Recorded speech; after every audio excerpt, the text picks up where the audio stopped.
Hello friends, कैसे हैं आप लोग। उम्मीद करते हैं कि आप लोग अच्छे होंगे। जी, आज मैं बताने जा रहा हूँ ऐसे टिप्स जिससे आपके सीटेट के एग्जाम में 2 मार्क हो जाएंगे फिक्स। जी, सही सुना आपने।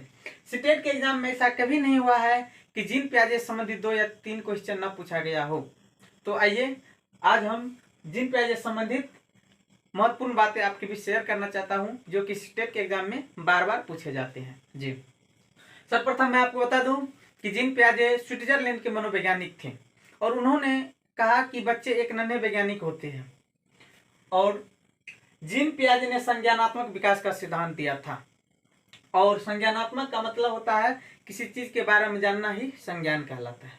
जी, उसके बाद आगे बढ़ते हैं। देखिए, ये जो शब्द हम 5 आपको बताए हैं, ये बार बार एग्जाम यही सब आते हैं। इसको सिर्फ आपकी परिभाषा सिर्फ मैं आपको बता रहा हूँ, वही सिर्फ आप इसको याद करना। देखिए, अनुकूलन, एडाप्टेशन। अनुकूलन का मतलब हुआ वातावरण के साथ अपने आप को ढालना ही अनुकूलन कहलाता है, एडाप्टेशन कहलाता है।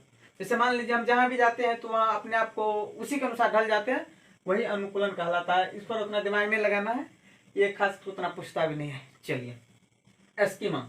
एस्कीमा थोड़ा कंसेप्ट याद कर लीजिए कि किसी व्यक्ति का पूर्व ज्ञान जो पहले से स्टोर है और उसी के आधार पर जो कोई नया कंसेप्ट बना लेता है, वही एस्कीमा कहलाता है।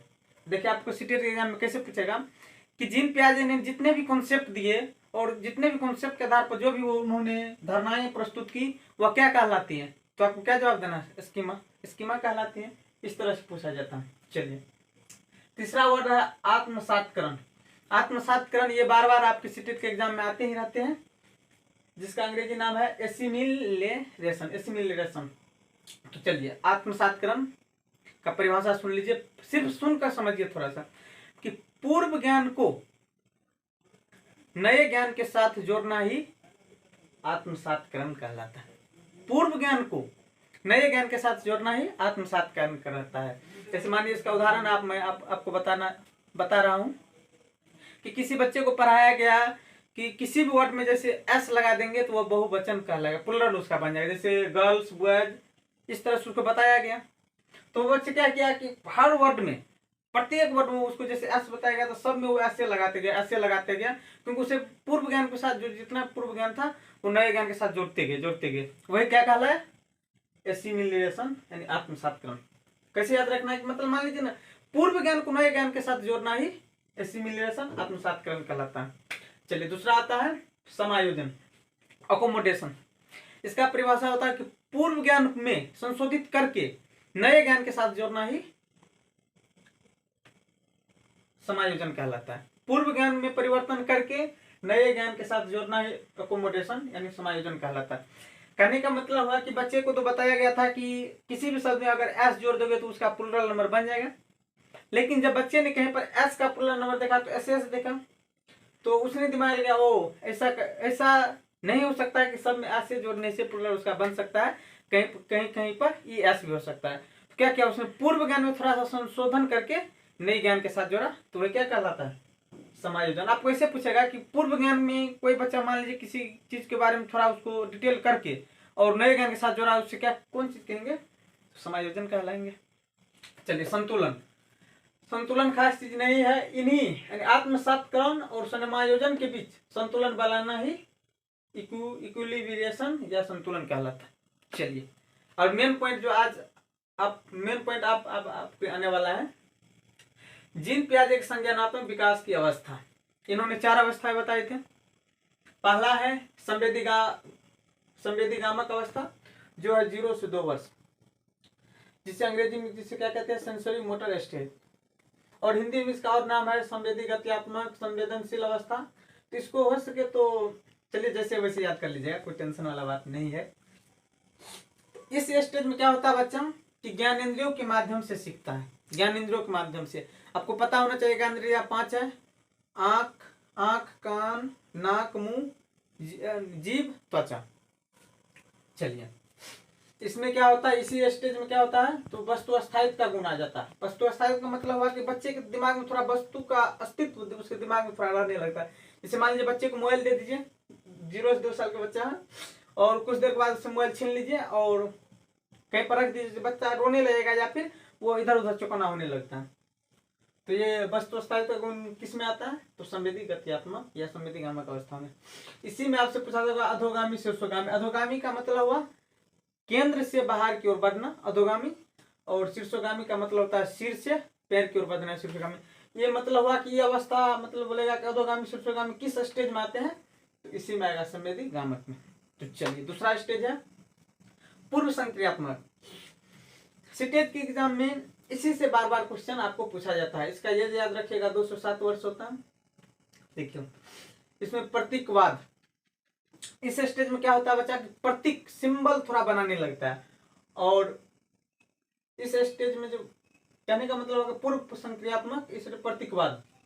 इस स्टेज में देखिएगा कि बच्चे किसी चीज का सिंबल अपने दिमाग में बना लेते। जैसे मान लीजिए घोड़े, घोड़े के लिए क्या करता है, अपने पप्पे को लुढ़का देता है, उसी पर चलने लगता है, कहते चलिए घोड़ा चलिए। तो घोड़ा का मतलब घोड़ा का उसके प्रतीक में है कि घोड़ा लुढ़क कर चलता है, इस तरह से होता है।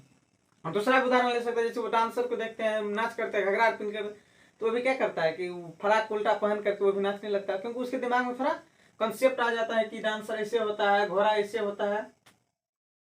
तो कौन स्टेज में होगा?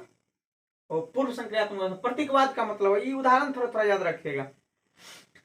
जीववाद, इस स्टेज में यह होता है कि बच्चे सजीव और निर्जीव में अंतर नहीं कर पाते हैं।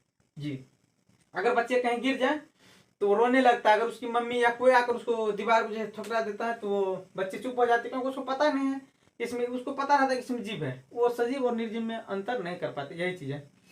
देखिए सीटेट एग्जाम में पूछा गया था कि कोई बच्चा बादल को जैसे चलते देख कर कहता है उसमें जान है, तो वो किस स्टेज के अंतर्गत आते हैं? तो यही होगा पूर्व संक्रियात्मक स्टेज के अंतर्गत आते हैं। चलिए आगे है अहम केंद्रिता।